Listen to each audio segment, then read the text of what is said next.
Hello, everybody, and welcome to a video that I think is going to be pretty interesting.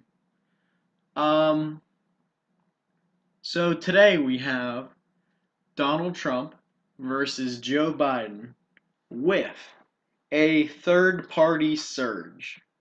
My idea for this is if the third-party candidates do pretty well, if Trump and Biden all of a sudden become really unpopular and other people see where there are other parties. This is what would happen if a lot of America voted for a third party. So, first, let's run through the candidates. Trump, you know. Biden, you know. Larry Sharpe, I would look him up. He is the current front runner by my estimations for the 2020 nomination by the Libertarian Party. Currently, he's running for governor of New York. It's not likely that he will win, but he could get a good percentage of the vote. Jill Stein, you probably know if you followed the 2016 election. Same thing with Evan McMullin, and everyone I feel knows Bernie Sanders pretty well. So, with all of that out of the way, let's get this crazy thing started, shall we? First, I'm going to put that Evan McMullin would win Utah. I think that's a fair enough assessment. Um, Bernie would win Vermont. I really couldn't see any other scenario. I would think, well, don't want to touch. This is going to be pretty rough, won't it? Massachusetts, I think Jill Stein would win her home state. Um, in this scenario, I could see, I still see, I would see Sanders potentially winning Hawaii. Um, let's see here. So, with all the vote splitting, it's pretty hard to tell. So I see two candidates that would draw mostly from Trump. Sharpe, McMullin would draw more from Trump. Uh, Stein and Sanders would probably draw from Biden. Um, I would say Joe Biden would probably win his home state. I think that if this is an interesting call, but I think Larry Sharpe could get the state of New York if he's popular enough there.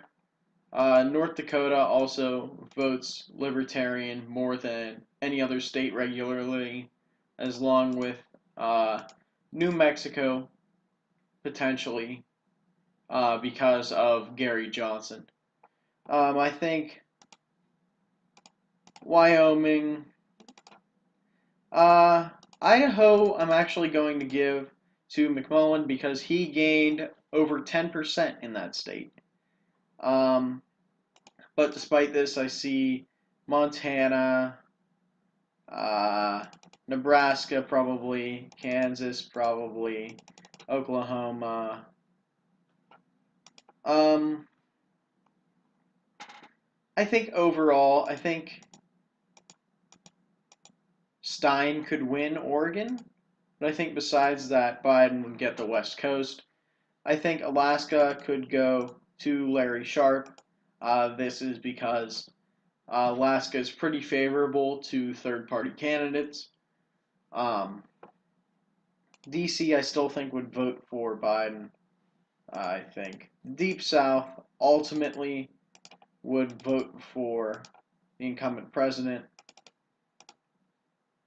South Carolina probably too.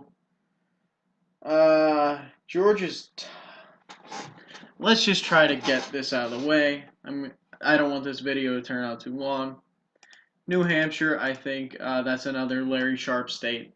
Because New Hampshire is known for its libertarian principles, regardless of party. So he could potentially draw from New Hampshire. Um, And by the way, I'm not saying this is likely or going to happen. I really don't see this happening, obviously. Maine, I think, would ultimately go to Biden. No, I take that back. I think ultimately it would go to Bernie. I think the Rust Belt would go to Biden. Um, let's see here. Maryland, Delaware, New Jersey, I think could go to Bernie. Connecticut, Rhode Island, I could see. I think Rhode Island could actually go for Jill Stein. I think ultimately Kansas, West Virginia would go for Trump. I think Tennessee would go for Trump as well. Illinois, I think, would go for Biden.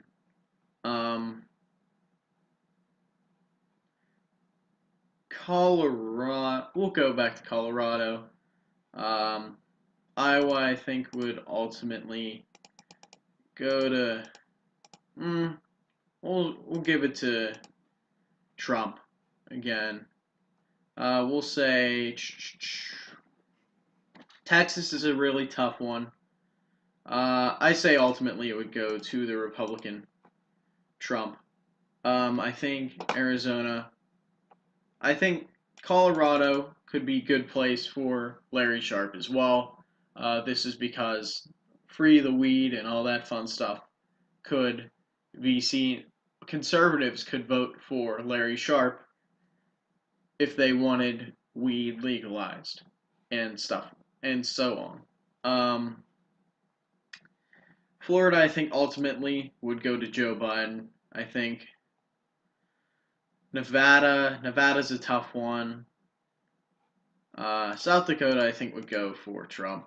Missouri, I think, ultimately would go for Trump. I think that Virginia would ultimately go for Joe Biden. North Carolina, with all the vote splitting, I think Trump would still win. I think Georgia would ultimately go to Trump. Indiana would ultimately go to Trump. Nevada and Arizona, we'll say Minnesota stays in the Democratic column. Ohio, ultimately, I think, could go to. We'll give it to Trump by. Actually, I take that back. Probably Biden. Nevada, I would say, go to Biden, and I think Arizona would go to Biden. So, in this scenario that I do not think will happen, there would be, for the first time probably ever, 6 different candidates getting electoral votes. Joe Biden would finish with the most, but still not 270, so this would go to the House of Representatives and the Senate. In numerical order, Joe Biden with 243, Donald Trump 185, Larry Sharpe with 53, Jill Stein with 20. No, Sanders with 25. Pro is Progressive Party. I thought that would be assumed. Jill Stein with 22, and Evan McMullin with 10. So, thanks for watching this very convoluted video. Don't forget to like, share, and subscribe. Comment down below what you thought of this video. I know it's kind of a weird one. But in any event, I will see you all soon.